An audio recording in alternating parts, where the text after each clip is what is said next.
Hello all, Yuli here.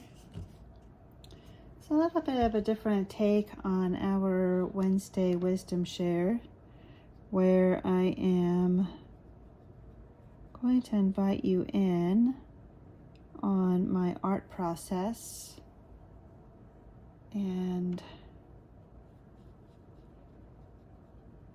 share with you the whisperings of spirit as I work on this. Sometimes when I get my mind quieted down and preoccupied, distracted with what brings me joy, I'm able to tune in a whole lot easier, which is probably why there are so many shares of me in the forest. But this is the way that Spirit wants to roll today. So I've come to learn in doing my art process and in reinventing my art process, allowing my process to be all that it wants to be, especially since I'm using watercolor. And this is a medium that I've never really used before.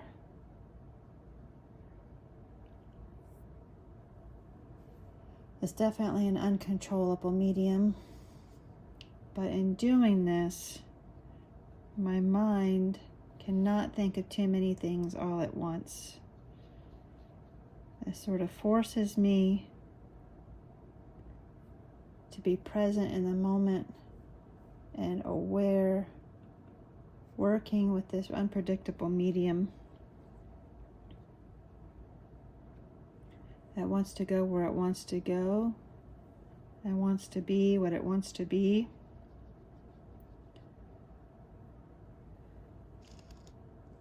Which is very much an analogy of life. Us being the creators of our own reality, but sometimes we're working with a medium that's really difficult to handle. A hand that we've been dealt, a medium that's unpredictable and the outcome is unforeseeable. And we just simply need to allow it to be what it's going to be. As you see here, this one is wanting to be a little darker. These are wanting to be a little lighter. Just have to be okay with it. Accepting and allowing. But, if we remain present in this ever-present moment and allowing and accepting, then we get to watch the beauty unfold right before our eyes. Just like if we drop ink onto a page and allow it to disperse and bleed and go exactly where it wants to go. And being completely and utterly okay with that. And I might get something really cool. Another revelation that has come to my awareness in this unpredictable medium is that of the medium itself, which is water. And its life-giving qualities that it has. How did I get that from this? Well, let me show you. So here are the watercolors that I'm using. I'm using these that come from a tube like this, which they're very much paint-like. Go figure, right? And as a child, I painted with these here, these cakey things, which I don't know, my ego brain said, oh, those aren't real watercolors. This is a real piece of artwork. We need to use real watercolors, which you know, I'm thinking, okay, it's a liquid, it's in a tube. And then I thought, oh crap, it's all dried up and cakey here, like this. But what I found out today, apparently, is that if you add just a little bit of water to it, it springs right back to life. And it's completely usable. I mean, any other paint medium, this would be totally trash. This would be unusable. But with a little bit of water, it's sprung back to life. Where am I going with this? Well, I'm relating this to our spiritual practice. So if you say you've been away from your spiritual practice for some time now, and you haven't put any attention to it whatsoever, and you think that it's all dried up and all withered. But if you find that you just begin to devote a little bit more attention to it, doesn't take a whole lot. Just a little tiny drip of attention, a little bit of life force. You'll find that your spiritual practice is immediately reborn. New life will be given to it, and it'll begin to immediately take shape and to bring color right back into your life.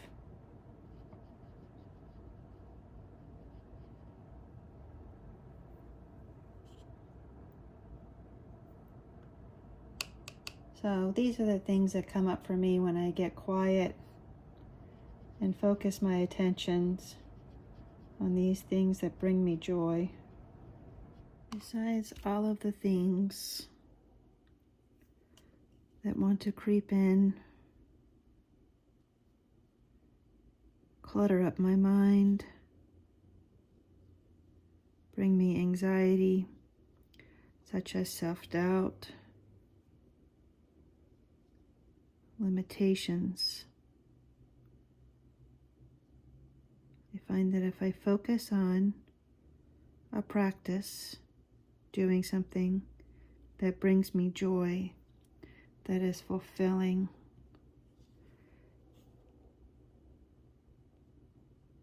I don't have room in my brain for anything else.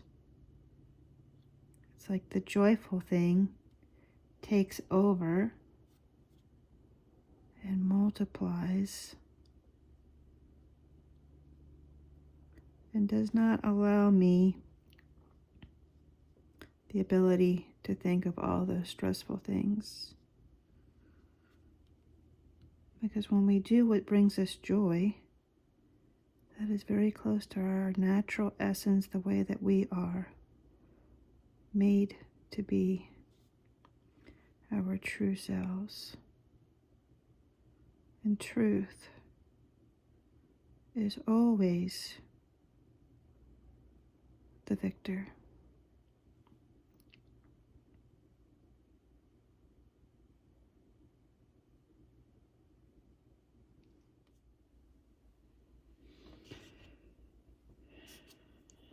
Now, I do fully understand that sometimes there's some really major things that happen in our lives that stress us out, that have the monkey mind really racing.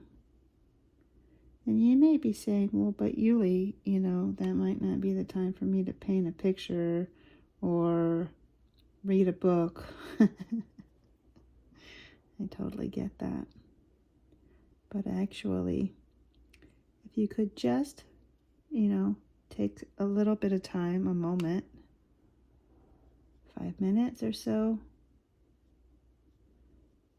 to sit and control your mind in the sense of diverting your attention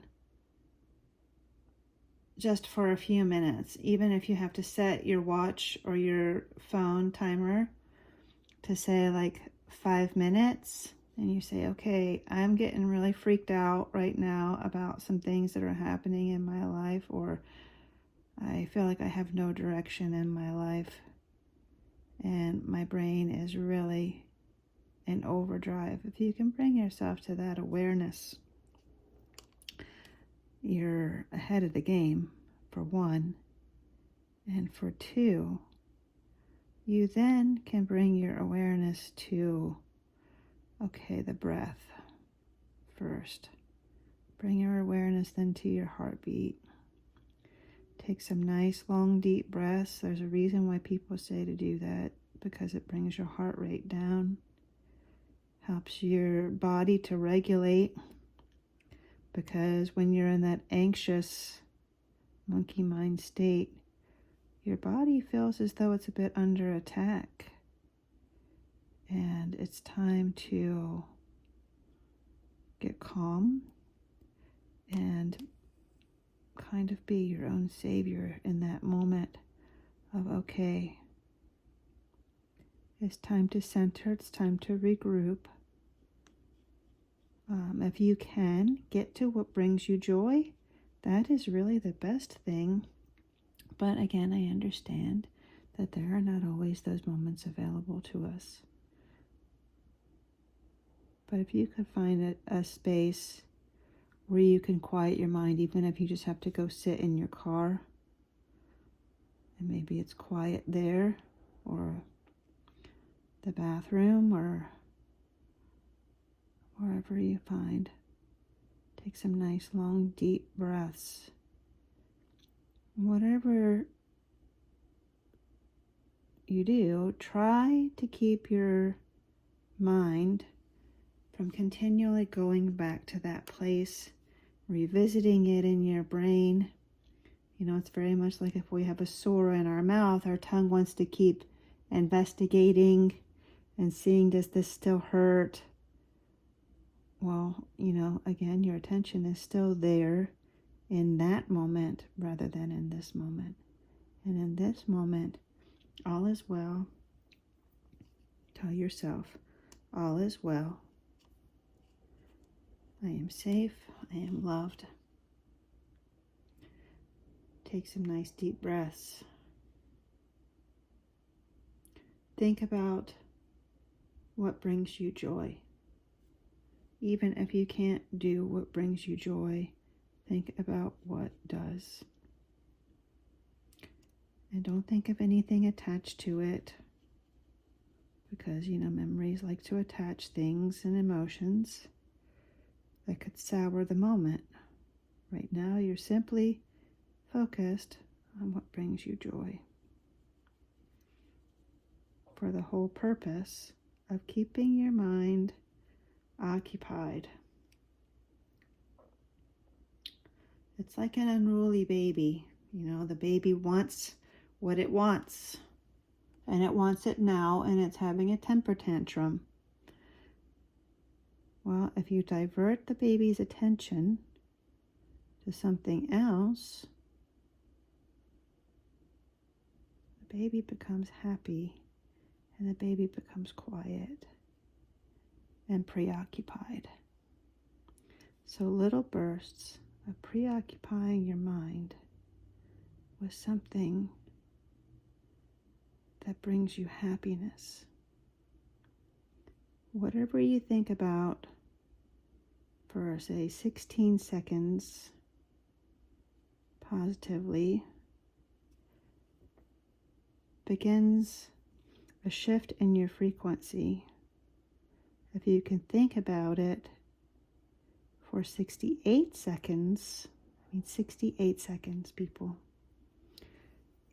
Not a lot happens in 68 seconds, except when you think of a thought for 68 seconds, manifestation begins to occur in the cosmos.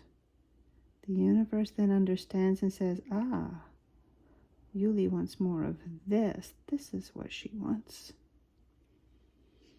And it begins to start getting that for me, for you. And so think of something that you really, really want for 68 seconds. Something that really brings you joy. Imagine yourself doing it. Imagine, even if it's impossible, just imagine it. Imagine it, imagine it. It's your imagination. It doesn't have to be real in this moment, but if you can imagine it, and then begin in stressful times imagining the outcomes that you want. And really, really leaning into those. Like, what outcome in this situation do I really want? This is not the outcome right now that I'm desiring, because this outcome, maybe right now in that moment, is definitely not what you want. Maybe it sort of sucks. Well, imagine the outcome that you really want. That would be blissful and peaceful and happy and would be so fulfilling. And just sit in that moment for 68 seconds. Just 68 seconds is all you need. Begins to bring your nervous system down.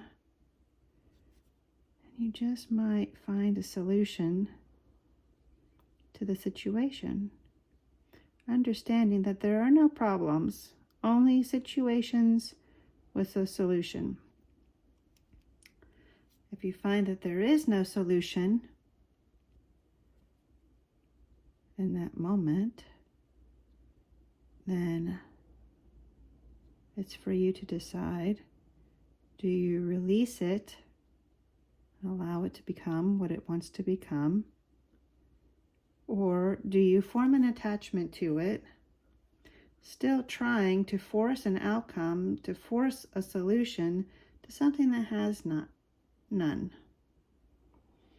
So at that point, you either need to let it go, or you can continue suffering over it. But understand that it's you that is creating the suffering, not the situation.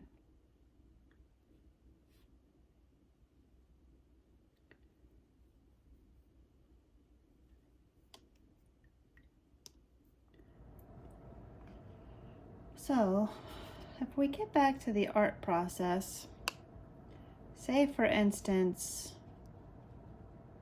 I color outside the lines, which is completely possible and probably likely, because this medium wants to go where it wants to go. It's life. It's unpredictable, uncontrollable, and ever-changing. Remember, Bruce Lee said, "Be like water." And what he meant was to be fluid.